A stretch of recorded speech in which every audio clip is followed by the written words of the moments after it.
नहमदुहु व नसल्ली अला रसूलिल करीम अम्मा बाद। हिंदुस्तान के एक साहब ने पूछा है कि रमज़ान में चांद की सूरत हाल क्या है, मुझे बताया है, मुझे छुट्टी बुक करनी है। जवाबन अर्ज है कि 28 फरवरी बरोज जुमा को इंडिया में चांद को चाहिए 5 डिग्री, बर्मा में 4 डिग्री, बांग्लादेश में 5 डिग्री, नेपाल में 5 डिग्री, कराची में 5 डिग्री, पेशावर में 5 डिग्री, ईरान में 6 डिग्री और अफगानिस्तान में 5 डिग्री। चांद 10 डिग्री में नजर आता है।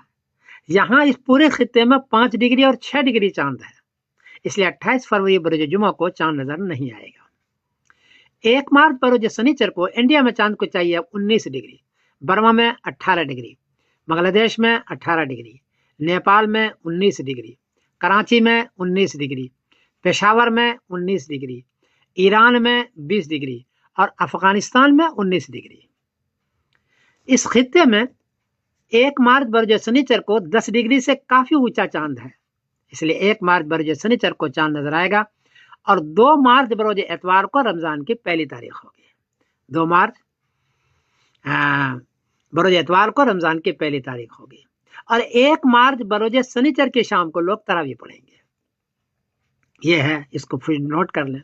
और ईद उल फितर का जहां तक मामला है तो 31 मार्च बरोज पीर को ईद उल फितर होगी इस सारे खत्ते में इंशाअल्लाह।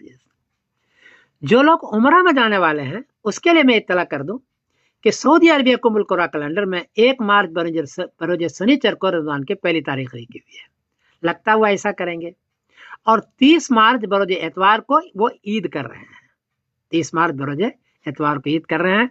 तो उमरा में जाने वाले या सऊदी में रहने वाले अपनी तारीख को बुक करा लें, ये इनकी तारीख है। मैं समीरुद्दीन कासमी बोल रहा हूँ मैनचेस्टर इंग्लैंड से, इंशाअल्लाह वैसे होगा। अस्सलाम वालेकुम वरहमतुल्लाहि वबरकातुहू।